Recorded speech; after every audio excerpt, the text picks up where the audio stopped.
Assalamualaikum warahmatullahi wabarakatuh. Perkenalkan, nama saya Najib Firmansyah dari kelas 11 CCKTB.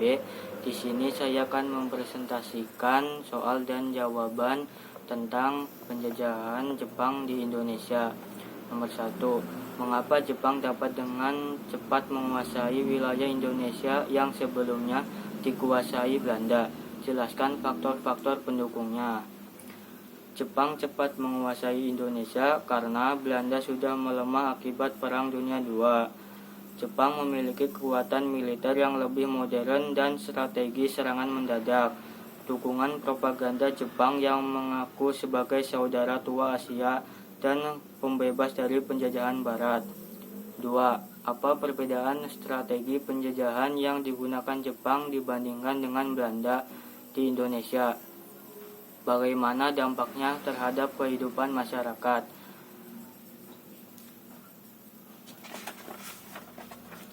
Belanda menjajah secara langsung dengan kontrol administratif, dan ekonomi Jepang lebih banyak menggunakan propaganda, mobilisasi rakyat, dan militerisasi. Dampaknya, rakyat Indonesia terlibat langsung dalam kegiatan militer dan ekonomi Jepang, namun menderita akibat kerja paksa dan kekurangan pangan.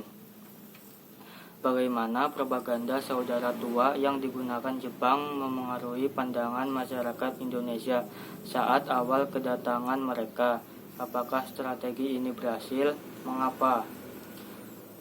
Propaganda saudara tua menyatakan bahwa Jepang datang untuk membebaskan Asia dari penjajahan Barat. Awalnya, strategi ini berhasil karena rakyat mengira Jepang akan membantu kemerdekaan Indonesia.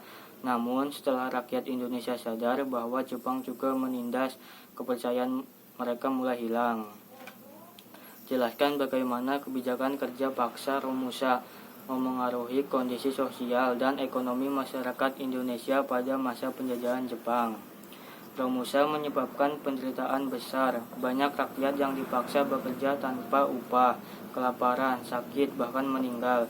Ekonomi lokal terganggu karena banyak tenaga kerja produktif diambil, sementara hasil pertanian disita untuk kepentingan Jepang. Apa tujuan Jepang membentuk organisasi-organisasi seperti PETA, Eiho, dan Putra? Bagaimana organisasi ini kemudian berperan dalam perjuangan kemerdekaan Indonesia? Tujuan Jepang membentuk organisasi ini untuk mendukung kepentingan militernya. Namun, organisasi PETA menjadi wadah latihan militer bagi pemuda Indonesia yang nantinya menjadi kekuatan perjuangan bersenjata saat kemerdekaan.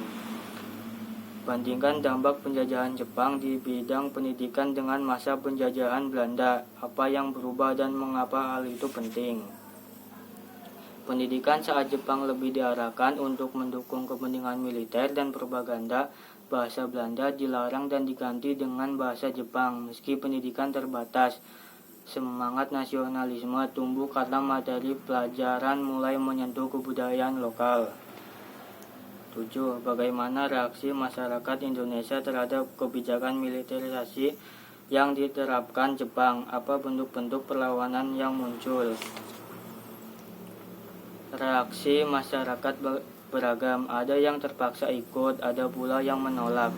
Bentuk perlawanan termasuk sabotase, pemberontakan kecil, hingga gerakan bawah tanah seperti kelompok pemuda dan tokoh nasional yang merancang kemerdekaan.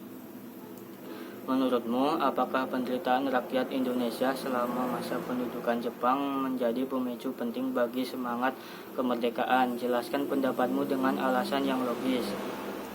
Ya, penderitaan tersebut menjadi pemicu kuat. Rakyat menyadari bahwa mereka tidak bisa berharap pada penjajah manapun, baik Barat maupun Asia. Semangat untuk bebas dan mengatur nasib sendiri menjadi semakin kuat. Bagaimana tokoh-tokoh nasional memanfaatkan situasi penjajahan Jepang untuk mempersiapkan kemerdekaan Indonesia? Berikan contoh konkretnya.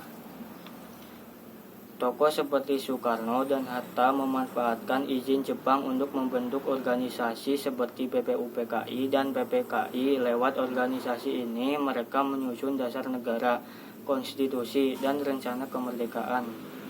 Jika kamu hidup pada masa penjajahan Jepang, langkah-langkah apa yang akan kamu ambil untuk turut serta dalam perjuangan bangsa? Jelaskan alasan dan strategis yang kamu pilih. Saya akan bergabung dengan organisasi pemuda atau menjadi relawan pendidikan untuk menanamkan semangat kebangsaan. Strateginya adalah membangun kesadaran nasional melalui pendidikan dan jaringan bawah tanah agar perjuangan tetap hidup. Sekian dari saya. Wassalamualaikum warahmatullahi wabarakatuh.